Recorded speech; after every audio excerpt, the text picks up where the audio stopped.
365 Days of Horsemanship, day 215. Yesterday, actually, I had a really nice session. It was a little bit bitty. It was definitely interesting.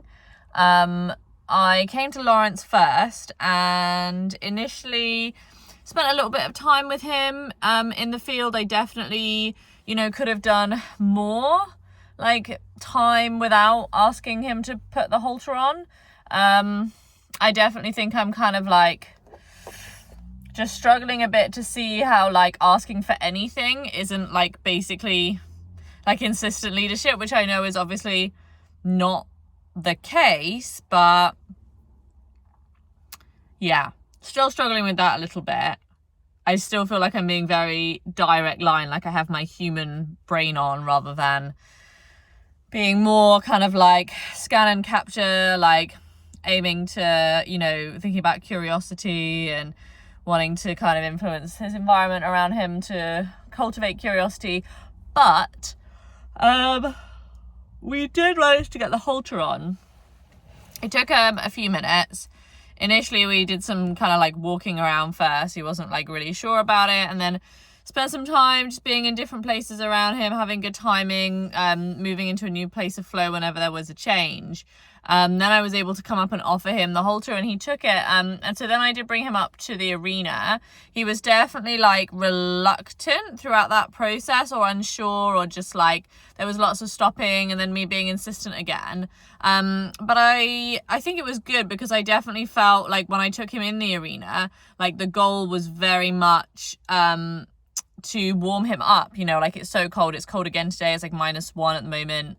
And it was the same yesterday. And so I just really wanted him to be warm, basically. And I knew that if we walked around a little bit in the arena, that would warm him up and then hopefully he would feel better. So I felt like there was really like going to be a means to an end that was going to be sort of like testable and identifiable when we'd like reach that goal together. And that he would then be able to feel better, and then I would be able to like end the session with him feeling better, which I definitely did. I wouldn't say he was really like excited or playful like he had been the days before when I had played with him. But I'm just kind of trying not to take that too seriously because it's like also really cold. So I'm probably going to try and do the same thing again because I feel like that's something that is like important for him physically, and that he'll feel better because of it. So I'm going to try again.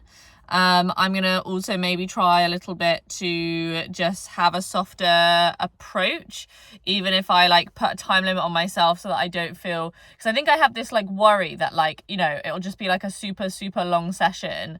And I'll use up like my entire, like 3 hours of my evening, which obviously never happens anyway. But I have this fear that like, if I really like, get lost in like not achieving my goals, that like it'll just take me ages, or I'll just spend ages getting distracted by something else.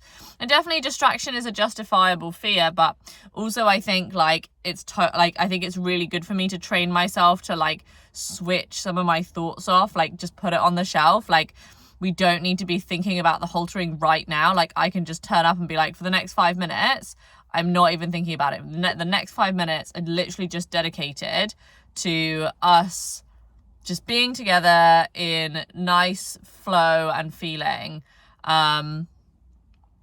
So yeah, so that's good. So I feel good about it. I feel like I have a plan. We'll see how the session goes. I'm not against changing the plan. With Mia, I came into the field initially wanting to get her up as well. And it didn't really work out that way. They were sleeping, the whole herd was sort of resting, standing up. And interestingly, I actually spent most of the session kind of interacting with one of the other horses who used to be lower down the pecking order. He's pretty young, and now he is getting more bold. And yesterday I saw him push Mia around quite a bit, which is definitely a change in dynamic. Before that, it was definitely the other way around. And actually, he's also very inquisitive and very insistent. And so I spent a lot of time doing the like nose to hand and then walking past, and nose to hand and then walking past. So yeah, so that was interesting, because I actually, like, I came over to see her and I like knelt down in front of her. She was quite interactive with me. She's quite interested to see me. And then he starts moving, so then I start moving, and then I end up with this whole thing with him. And then he kind of moves her along a little bit.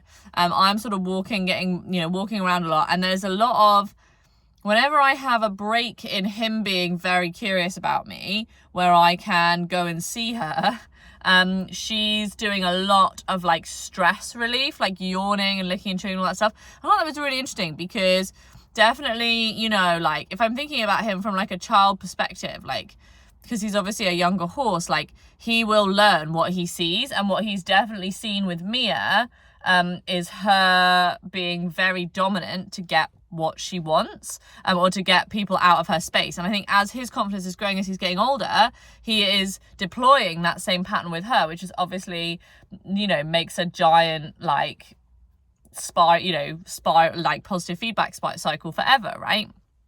And so I think it's really important that I try to be passive as much as possible. I did at one point drive him away a little bit with the end of the line, just very politely, but I think the pressure is not as important as the intention. Obviously don't put too much pressure on, but it's less about me having put how much pressure I put, more about the intention of it being more dominant rather than passive. But also I think there's definitely a line where it's also important that she feels like I am protecting her space.